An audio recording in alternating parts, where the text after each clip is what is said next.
Hi, everyone. Oh, Hi, everyone. Everybody good? Hi. All right, so we'll just settle in. Nathalia should be there. Yeah, there she is. Great. Hi there. All right. Hey. Welcome, everybody. I am doing well this evening. Very good. I'm going to take these off because I have a lot of lens glare.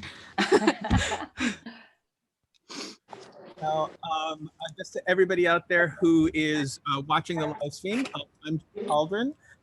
Welcome to Boston Fashion Week's Fashion School Night. It's our virtual red carpet introduction to a whole menu of online fashion content created by fashion design students from Framingham State University. So we have a great team assembled to help you get this little introduction. And we have Kathy Benharris, we have Nathalia JMag, we have Laura Kane, and Evelyn Reyes Beato. So they're here to give you some insights into what you're about to watch and reflect on how important it is to come together and keep creative during a crisis, and also support burgeoning talent. So and now our guests to tell you a little bit about the work they're doing right now and how they're involved in fashion. So again, we're just going to go one by one. And Kathy, would you start us off? sure. I am Kathy Benharris. I am the CEO of KB Fashion Productions. So we are a fashion production group that styles. So we tell fashion stories on the runway and on the virtual runway. So it's exciting to be able to take in what Framingham State has been up to, on this digital stage this evening. Thanks for having me. Very cool. All right. And Nathalia? Hey, sorry, I was muted. Yeah, so my name is Nathalia JMag, and I'm a fashion designer. And I call myself a sustainable fashion entrepreneur. I have a fashion brand that's called Nathalia JMag, and I also have a secondhand shop that's called The Maximal Minimalist. And yeah, I used to produce events as well, but because of COVID, that's a little bit of standby. And I actually graduated from Framingham State University, so I'm an alumna. And yeah, I think that's about it. I'm Colombian American, and I was on Project Runway. Excellent. Excellent. And Laura? So I am Dr. Laura Kane. I'm one of the professors at Framingham State University. I am primarily a fashion designer. I also do a lot of costuming. I really am into cosplay. I did my dissertation on cosplay. And a little bit of historical costuming lately. I'm really, really proud of the work that my students did this year. I taught the senior portfolio capstone this past spring, and we were stopped halfway through to be entirely remote. So our show was canceled, and this is a fantastic opportunity to see the work that my students did. I'm very happy and proud of them. Oh, that's awesome. And last but definitely not least, Evelyn. Can you tell us a little bit about how you're in fashion? I will do that right now. Thank you, Jay. I am Evelyn Reyes Beato. I am first of her name, a volunteer at Boston Fashion Week, and I am a 2020 graduate of the Mass Art Fashion Certificate Program. I'm also a teaching assistant at Mass Art in the global fashion history. I am a professional model. I work full-time as an executive assistant. I'm the mother of 3 dogs and the wife to 1 husband. That sounds like a very full life. It is. It's very full. So we have a couple of questions for you. So Evelyn, do you want to start us off? Yes, we are going to start off with you today, Kathy. So if you could unmute yourself. Nathalia, you can unmute yourself as well. Yes. Yeah, because we want you guys to feel comfortable again in just chiming into the conversation wherever you have something to contribute. That's we want to make it very fun and open for everybody. Okay, so we're going to jump right into it, Kathy. How do you look at producing events now versus pre-COVID? I have to admit, initially I was, a little unsure. How do we negotiate this new digital stage? But now I must say, after having been producing content this way, I'm kind of into it because, I'm known from my large scale fashion shows with, many models, many looks, so many moving pieces, so many, spinning plates to keep up in the air. Now on the virtual runway, we can slow things down. We can do Yes. overs. We can zoom in on details and aspects of the garments that you might not pick up necessarily sitting even front row at one of the shows.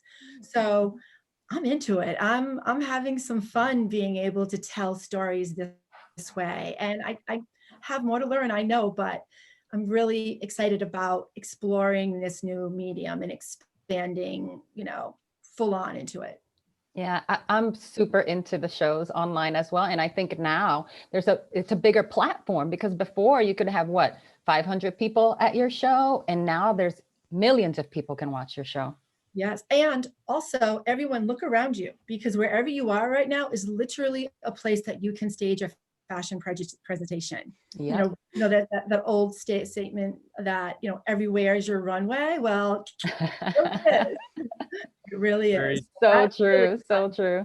Look at all these different spaces. Like my front walkway can be a runway.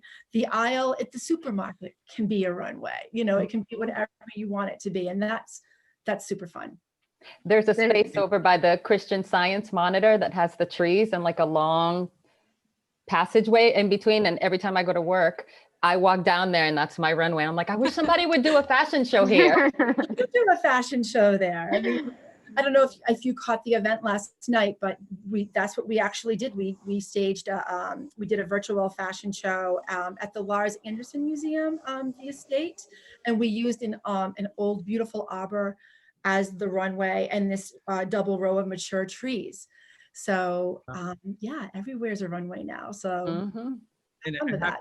to, Kathy, because you had told me a little bit about what you're doing. You just have to share with everybody just a little bit about the drones, because I just thought Drones. Another new addiction. So cool. For me. I'm into drones now, and that's definitely something that's a type of, that's a camera discipline I'd never played with before. But yes, especially, needing to social distance and now being so much outside, there's nothing like a drone to capture, the entire scene and the majesticness of the space. And I'm all in on it. I'm thinking about how to use drones inside now. As a matter of fact, that's one of my meetings tomorrow, is potentially doing a fashion show using drones in a large indoor space. So, and that's amazing. I mean, the idea of just like a whole new way of thinking about shooting a show and presenting a show, pretty amazing. Now, and it is more different. it's and Nathalia, let's kind of tie in a little bit to Framingham State.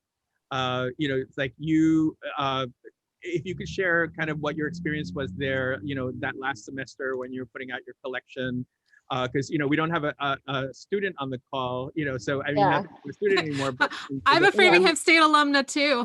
Oh, hey, that's right. So, but please, I would love to hear from Nathalia. So tell us a little bit about, how you remember it.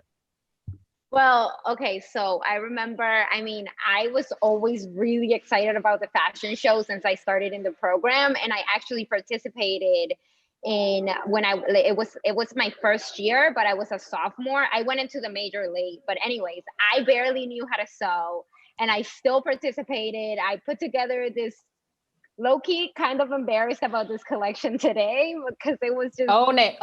Cute. Yeah. It wasn't cute. But Awesome. But yeah, so I participated that first year, and then for my senior year, I was thinking about the fashion show like basically my whole entire career at Framingham State, and I wanted my collection to be the best one and to stand out the most. So like I actually like got my cousin and my best friend to like open the show with like a little dance number, and like the requirement was like 6 looks, and I put together 12 looks, and I was just like really looking forward to it. So I do feel a little bad for the students this year, Yeah. But you know, they'll have plenty of opportunities to put on shows in the future. So And, Oh no. Oh no. you're back.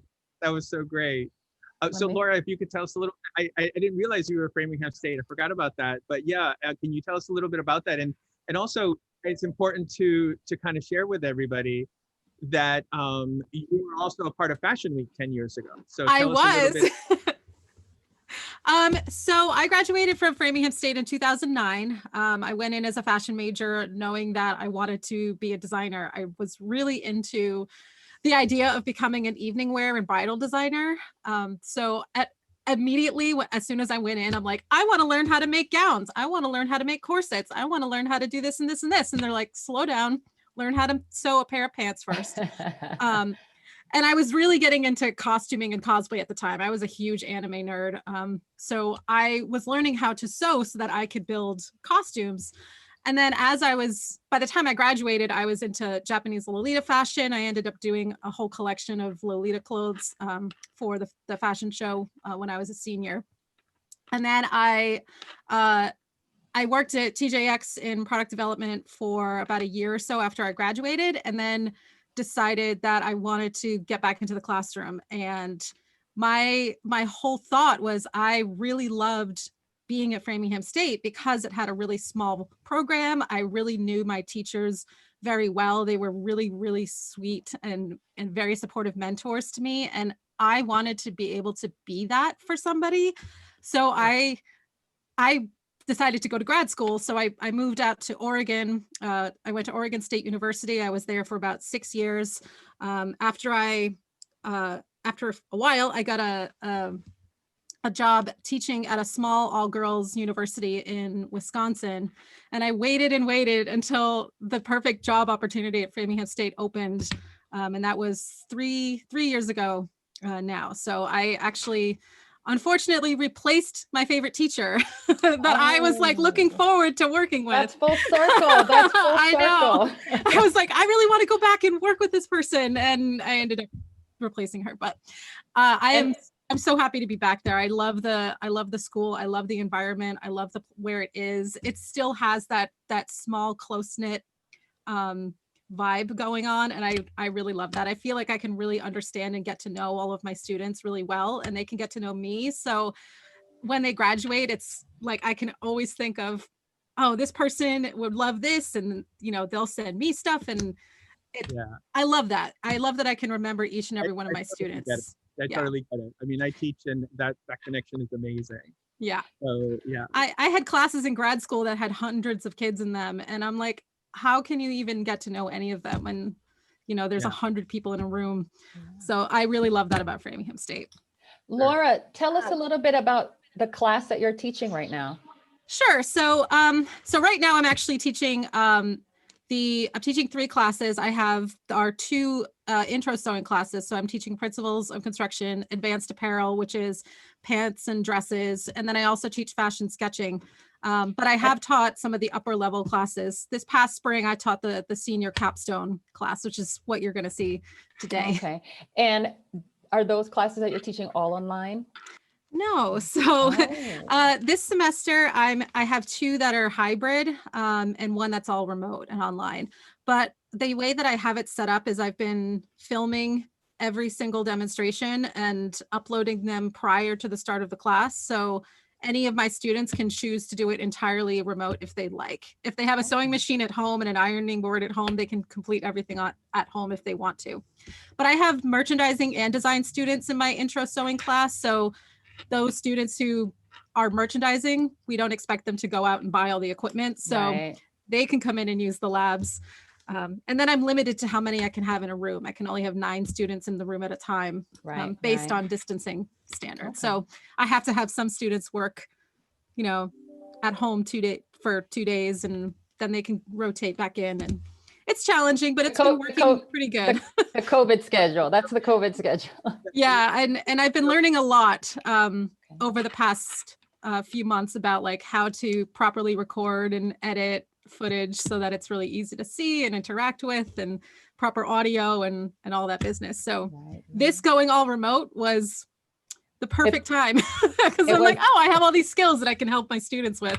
It was an education for a lot of people to Yeah. switch from live to COVID, be it a fashion show like Kathy, Jay with Boston Fashion Week. I mean, everyone has transitioned to online for everything. Yeah. And I like that now that we're doing this, it seems more permanent now that they have access to all these things after the show, you know, because with the senior show, you have the one day, and unless you have somebody there recording and taking photographs, it's hard to relive that experience.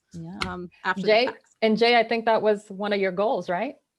Well, yeah, because I mean, the whole idea behind this was, we worked over the summer with faculty and students, and one of the main things was that this had a longer shelf life. You know, like you said, the shows end really quick, and again, you could have someone documenting it, but this gave students a chance to curate, right, and to edit, and that's a big part of fashion design, being able to edit, not just the video, but edit their work even, and say, that's working, that's not working.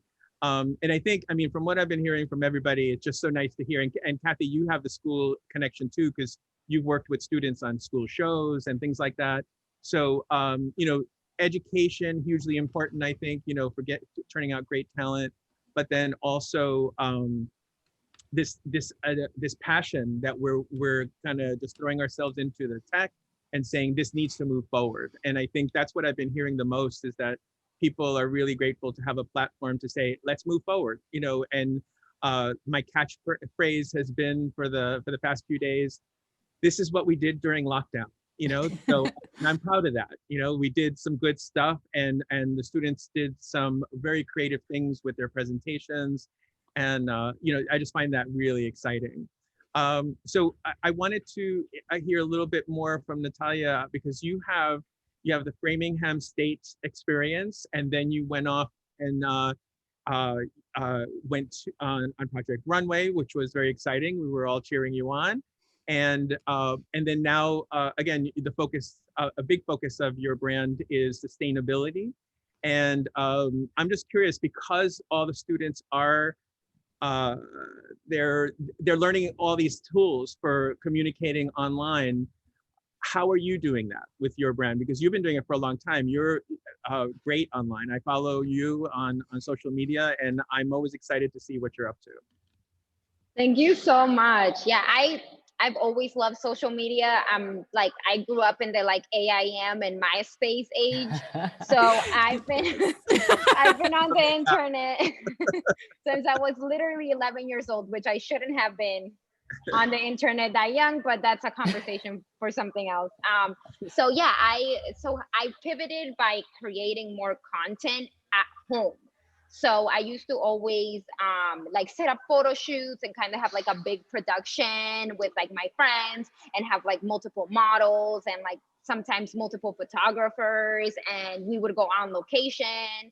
So I've had to pivot to shoot at home. And then in the past few months, I've gotten comfortable with shooting with people social distance, but I literally only have been doing photo shoots with one of my friends. And since she's my friend and I see her, then it's not as scary, and I'm not thinking oh my God, I'm gonna get COVID.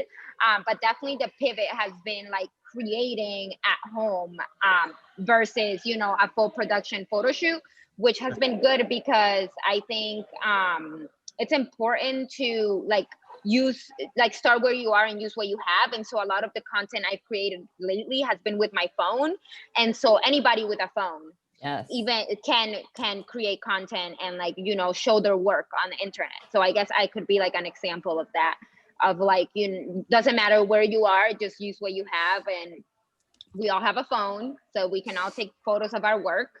And there's so much technology out there. There's Hoverlay, there's Reels, maybe still TikTok. Who knows? Yeah. Exactly. So, I mean, I've done a couple Reels. I've been into IGTV for some time. So I've been just trying to, I like long form video better than short video.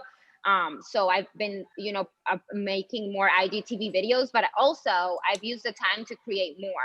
So I've just been making collections and making stuff for myself and just sewing for fun as well. So I've really been trying to just stay not busy, but like occupied, and control the things I can control. So I can control my output in terms of creations. So I've been trying to control those things, and I'm not like, because obviously I can't control lockdown, I can't control quarantine, I can't control like the outside world. So I'm just controlling like my own creativity and my own output. Yeah, I think it's very empowering. And I think also, you know, you mentioned about doing it at home. And I think it just gets a little more real and relatable, you know, when people, Yeah. so this is where everybody's at right now. So it isn't just, Yeah. you know, we're doing it. It's everybody is like getting a little bit more real. So I think that's an exciting thing. So, and students too, you know, one of the things we worked with them over the summer with was coming up with ideas again that didn't have to be a fashion show. You know, they could set up in like, you know, sets basically in their own rooms, or have, you know, things outside, just, you know, a cool dress, you know, just standing on a dress form near a tree, you know, it could be anything. It's really their imagination is Yes. you know, is where they can mine great ideas. So Yeah, like I literally, I started doing, I actually did like a handful of FaceTime photo shoots. So like photographers would call me over FaceTime, and I would have like a set in my house, and I have a lot of plants. So usually I would just gather all my plants in one corner that was well lit. And like, I got some amazing photos out of these FaceTime photo shoots. So yeah, I mean, it's been a good time to get creative. And yeah, like you said, you set up your own set at home. You know, if you don't have a model, if you don't model yourself, you can get your dress form, dress it up, set it up somewhere cute, and like get some great photos. I think the key to great photos is lighting. If you have good lighting, if you're outside or by a window, you can get something that can be edited to look like it was taken on a professional camera. That is true. Yep, 100%. I've been doing solo shoots, me and my iPhone. all right. Well, this is, I guess the next step is getting a taste of what we're going to be seeing. Can you give us kind of a little, an idea of what some of the videos we're going to be seeing are like, Laura? Sure. So we have a highlight reel of some of the digital work that was created by the portfolio class. We had 15 students in the class, and they were tasked with creating an original collection. They created mood boards. They created digital illustrations on Adobe Illustrator. They also created flat sketches and technical packages. So in the highlights video, you see about 5 pages per student, and they're in alphabetical order. We also have several spotlights from individual students who put together small digital sort of runway type photo shoots. We have a collection by Kara Swanson. We have one by Kazia Hammer-Miller. We have Annie Zapata. We have Anna Tran. And let's see, they range from night, like going out night urban streetwear. We have some gorgeous gowns by Anna. Kara has a collection called Unexpectancy in Paradise, which makes use of a lot of gradient and ombre dyed fabrics. I'm really excited for you guys to see the work that they did. That's amazing. I mean, it sounds so diverse too, which is yes. Really great. We had a very diverse group. This particular group of students, they had really big dreams for the fashion show. Some of them had been working on their collections since their junior year. So the artwork that you'll see in the portfolios in the portfolio reel is going to show you the most variety of types of things that students were working on. But unfortunately, due to COVID, we didn't have a lot of garments that were physically finished because we no longer had access to the machines that the students needed for some of the materials that they were working in. So the digital end of it is really the strongest presentation that we have today. So I'm very proud of the work that they put together, and I can't wait to feature this entire senior collection class in 2021 when we can hopefully bring them back on campus for a fashion show. We plan on oh my gosh, it's late. My brain is going right out the window. We plan on bringing them back in and celebrating their success because they really didn't have a chance to do so in person and to celebrate with their fellow students. So you will see more from these students hopefully very soon. That is wonderful and very exciting. So I guess all that's left is to thank you guys for being here and helping us introduce the evening. Now we can check out all the great content. I just wanted to let you know how to do that. So the easiest way to do that is to visit the Boston Fashion Week website, bostonfashionweek.com. Scroll down to, in this case, day 2, which is right on the landing page, and you can click on that and it'll take you right to Framingham State's page. So it'll have this live talk, it'll be archived there, and then all the great videos. So again, thank you, you all so much for being on the call and helping us give a little sort of perspective on all the great work the students are doing and how we're all transitioning. Thank you, Jay, so much for the opportunity. This is fantastic. My pleasure. Okay, bye Thanks everybody. for having me. Bye. Thank you. Bye-bye.